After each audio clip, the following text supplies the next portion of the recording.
नमस्ते and welcome. आप सभी का स्वागत है डिपार्टमेंट ऑफ फार्मास्यूटिकल साइंसेज राष्ट्र संत तुकडोजी महाराज नागपुर यूनिवर्सिटी में। आज हम लोग formulation and development research laboratory जो पायलट प्लांट होता है हमारा कॉलेज का, वहाँ पे किस तरह काम किया जाता है और क्या इंस्ट्रूमेंट्स होते हैं, आज हम उन्हें देखेंगे। So this is our changing room. कभी भी लैब के अंदर एंटर करने के पहले आपको सही तरीके से एप्रन, मास्क, ग्लव्स पहनना पड़ता है और साथ में एक तरीका होता है कि आप एंटर कर सकें, वो क्रॉस ओवर बेंच के थ्रू। आइए आपको दिखाते हैं। So you have to wear apron, mask, gloves and hair cap होती है और इस प्रकार से क्रॉस ओवर करते हुए हम लैब के अंदर एंटर करते हैं। स्टार्ट। तो पहले हम इंस्ट्रूमेंट देखेंगे जहाँ पे सभी चीज़ें हमें वे करना पड़ता है। तो पहला है हमारा वे बैलेंस। जब भी हम लैब में एंटर करते हैं तो ये होती है लॉग बुक जिसमें हमें एंट्री करना पड़ता है। जो भी पर्टिकुलर इंस्ट्रूमेंट हम यूज़ करते हैं उसकी अलग अलग लॉग बुक्स होती है जहाँ पे हमें एंट्री करके लिखना पड़ता है कि हमने किस समय वो चीज़ यूज़ की और कौन से पर्सन ने यूज़ की। ये मेन बैलेंस है। ये भी फिलहाल बंद है। इसके अंदर होता है सिलिका बैग। ये हम इसीलिए रखा जाता है ताकि ये कोई भी मॉइस्चर एब्जॉर्ब ना कर सके। This is tablet punching machine. Weigh किया हुआ पाउडर हम लोग यहाँ पे डिज़ायर क्वांटिटी में जितना वे किया जाता है उसमें यहाँ पे डालने के बाद इसमें ऑन ऑफ बटन के द्वारा टैबलेट पंचिंग मशीन यहाँ पे ऑन या ऑफ होती है।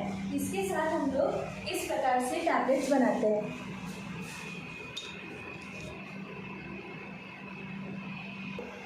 ये टैबलेट का हार्डनेस टेस्टर है, यानी कि हमारी टैबलेट कितनी हार्ड यानी कि उसकी कितनी फ्राइबिलिटी है वो हमको टैबलेट का हार्डनेस टेस्ट करने के लिए इसको इस प्रकार से थोड़ा सा प्रेस किया जाता है और उसकी हार्डनेस टेस्ट की जाती है। पीएच जैसे स्टमक का अलग होता है, इंटेस्टाइन का अलग होता है, उसी तरह बफर जो हम बनाते हैं या फिर हम पर्टिकुलर जो सोल्यूशन प्रिपेयर कर रहे हैं उन सबका पीएच चेक करने के लिए हम ये पीएच मीटर का यूज़ करते हैं। ये फ्राइबिलिटी टेस्ट अपैरेटस है। इसका यूज़ इसलिए होता है ताकि जब भी हम लोग कुछ भी हमारे जो भी मेडिसिनल प्रोडक्ट्स बनते हैं तो उसके ट्रांसपोर्ट के दौरान हमको देखना पड़ता है कि उसमें लॉस तो नहीं हो रहा है। तो उसका एक छोटा सा टेस्टिंग अपैरेटस ये है जिसमें हम लोग टैबलेट डालते हैं और ये कुछ मिनट्स के लिए, कुछ रेवोल्यूशन पर मिनट्स के लिए घूमता है और साथ में थोड़ी देर बाद उसका वापस से वे किया जाता है ताकि ये देखने के लिए कि आफ्टर ये ट्रांसपोर्टेशन के दौरान उसमें लॉस कितना आएगा, तो वो एक्सेप्टेबल रेंज में होना चाहिए। इसके साथ ही ये है डिसइंटीग्रेशन टेस्ट अपैरेटस। ये इसलिए देखा जाता है कि हमारी टैबलेट जब सीधा पेट में जाएंगी तो सबसे पहले वो कैसे ब्रेक होती है, तो उसको देखने के लिए वो कितने देर में ब्रेक होती है और कितने देर में वो डिसइंटीग्रेट होती है, जैसे अपने पार्टिकल्स को वो एक एग्रीगेटेड फॉर्म में से कैसे छोड़ती है वो देखने के लिए हम लोग इसका टैबलेट डिसइंटीग्रेशन टेस्ट अपैरेटस का यूज़ करते हैं। ये होती है यूवी मशीन हमारी। तो हम इसमें अलग अलग कॉन्सेंट्रेशन या अलग अलग हम जो भी लिक्विड्स बनाते हैं तो उसका हमको अननोन सैंपल अगर हमें पता करना है कि वो किस क्वांटिटी में या किस कॉन्सेंट्रेशन में प्रेजेंट है तो हम इसका यूज़ करते हैं। ये है डिसोल्यूशन टेस्ट अपैरेटस। अब इसका क्या यूज़ है? हम जो भी टैबलेट खाते हैं उसमें कोई ना कोई हमारी दवाई रहती है जिसके हमारे बॉडी पे वो असर करने वाली रहती है। तो अभी जैसे हमारे पेट में एक पीएच रहता है, जैसे स्टमक का आप सभी को पता है 1.2, इंटेस्टाइन का 6.8 तक, तो उस प्रकार से इसमें अलग अलग डिसोल्यूशन सॉल्यूशंस बनाए जाते हैं और उसमें प्लेस किए जाते हैं। अब जब भी हम वो टैबलेट डालते हैं तो हर टैबलेट के अंदर से हमारा ड्रग कितने देर में 100% अपना रिलीज बताएगा ताकि वो 100% अपनी बॉडी पे काम कर सके। तो उसको जानने के लिए हम लोग ये डिसोल्यूशन टेस्ट अपैरेटस का यूज़ करते हैं। ये हमारा विस्कोमीटर है। इसमें अलग अलग तरह के स्पेंडर्स होते हैं जो हम अटैच करते हैं और नीचे हम हमारा लिक्विड रखा जाता है और जब वो स्पिन होता है उससे हमें ये डिजिटल स्क्रीन की मदद से हमें उसकी विस्कोसिटी पता चलती है।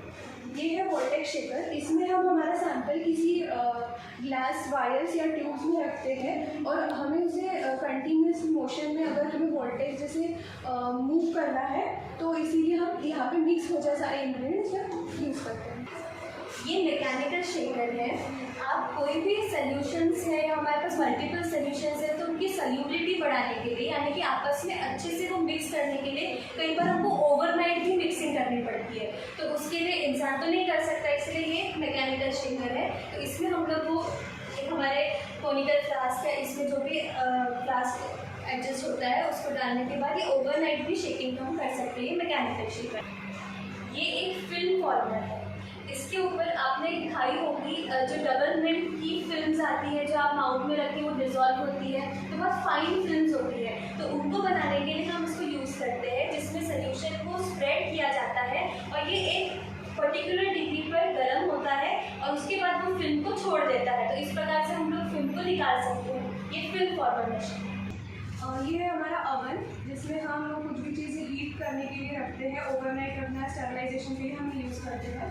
ये हमारा सेंट्रीफ्यूगेशन मशीन, अगर हमें सेंट्रीफ्यूग करना पड़ता है और उसका जो सुपरनेटेड रहता है उसको हम एनालाइज करते हैं, इसलिए हम सेंट्रीफ्यूज मशीन का यूज़ करते हैं। ये है हमारा melting point, boiling point determination के लिए यूज़ करते हैं हम ये अपैरेटस को। इसमें हम रखते हैं कैपिलरी ट्यूब में हमारे सैम्पल्स और हमें पर्टिकुलर इसका मेल्टिंग पॉइंट पता चलता है। ये है हमारा होमोजेनाइज़र, जिसको हमें एक फेज़ में अगर किसी लिक्विड को हमें करना है तो इसलिए हम होमोजेनाइज़र का यूज़ करते हैं। ये है हमारी लायोफिलाइजेशन मशीन, जिसको भी हमें सोल्यूशन, लिक्विड सोल्यूशन है उसको हमें सॉलिड में अगर हमें कन्वर्ट करना है तो लायोफिलाइज़र का यूज़ करते हैं।